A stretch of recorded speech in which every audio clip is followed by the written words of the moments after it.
Assalamualaikum warahmatullahi wabarakatuh. Selamat pagi, selamat siang, dan selamat malam. Perkenalkan, nama saya David Novianto, NPM 240-28002 dari Program Studi Pendidikan Bahasa dan Sastra Indonesia, Universitas PGRI Kanjuruhan, Malang.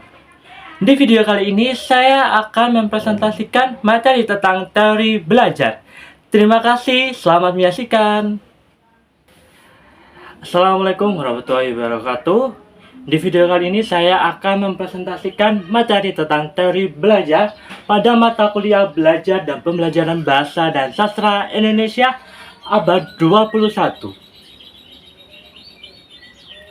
Pengertian: teori adalah seperangkat preposisi yang di dalamnya memuat tentang ide, konsep, prosedur, dan prinsip yang terdiri dari satu atau lebih variabel yang saling berhubungan satu dan lainnya, dan dapat dipelajari, dianalisis, diuji, dan dibuktikan kebenarannya.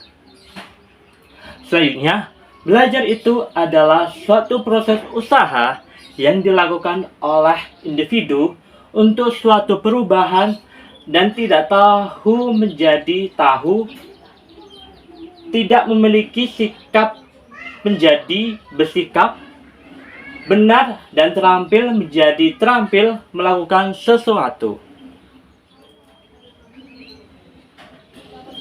Jadi, teori belajar adalah suatu teori yang di dalamnya terdapat cara mengaplikasikan kegiatan belajar mengajar antara guru dan siswa, perancangan metode pembelajaran yang akan dilaksanakan di kelas maupun di luar kelas.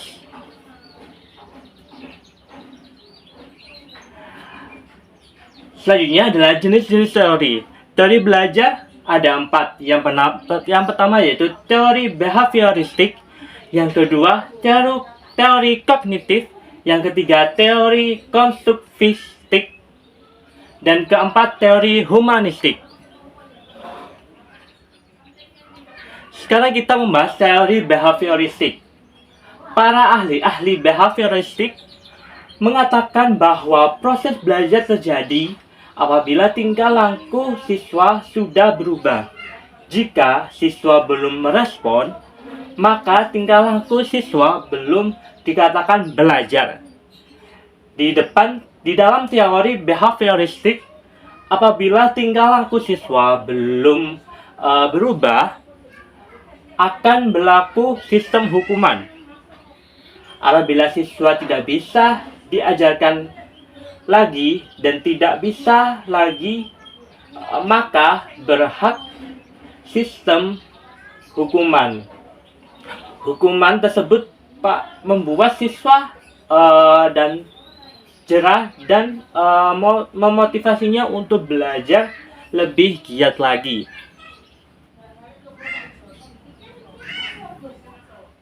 Selanjutnya yaitu contoh penerapan teorinya.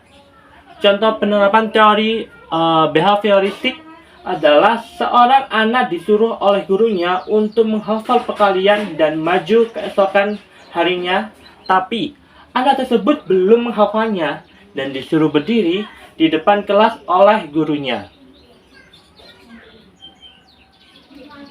Selanjutnya kita akan membahas tentang teori kognitif.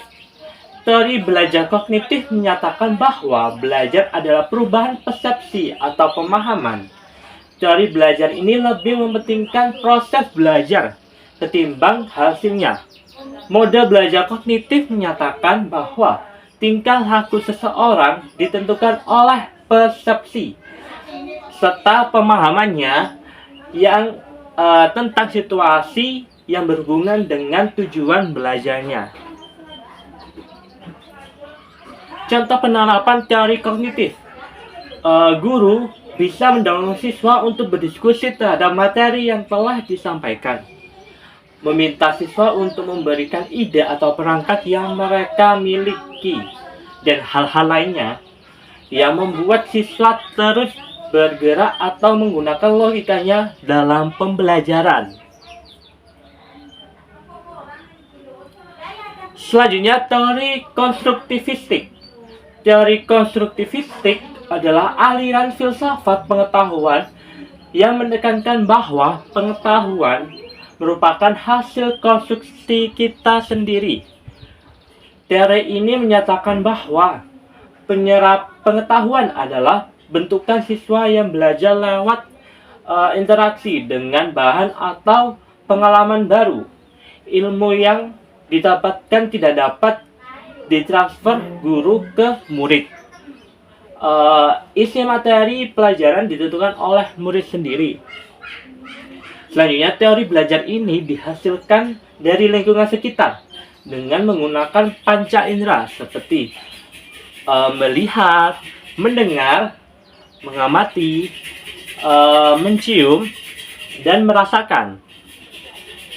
Ataupun berubah pengetahuan sebelumnya seperti pengetahuan fisik, pengetahuan kognitif, atau pengetahuan mental. Selanjutnya, teori humanistik. Teori humanistik menyatakan bahwa belajar adalah memanusiakan manusia. Maksudnya adalah menghargai segala yang ada pada manusia. Oleh sebab itu, teori belajar humanistik sifatnya lebih abstrak dan lebih mendekati bidang kajian filsafat. Teori kepribadian dan psikoterapi. Teori ini juga lebih mementingkan isi yang dipelajari daripada proses belajarnya. Proses belajar mengajarnya adalah dari pengalaman hidup siswa. Dengan pengalaman hidup akan dijadikan sebagai landasan materinya. Contoh penerapan teori humanistik adalah memperhatikan dan memberikan motivasi belajar pada peserta didik, memberikan penjelasan kembali apabila peserta didik yang belum paham mampu memahami karakter dan setiap peserta didiknya. Baik, terima kasih untuk presentasi materi pada video kali ini. Semoga bermanfaat bagi kalian semua. Wassalamualaikum warahmatullahi wabarakatuh.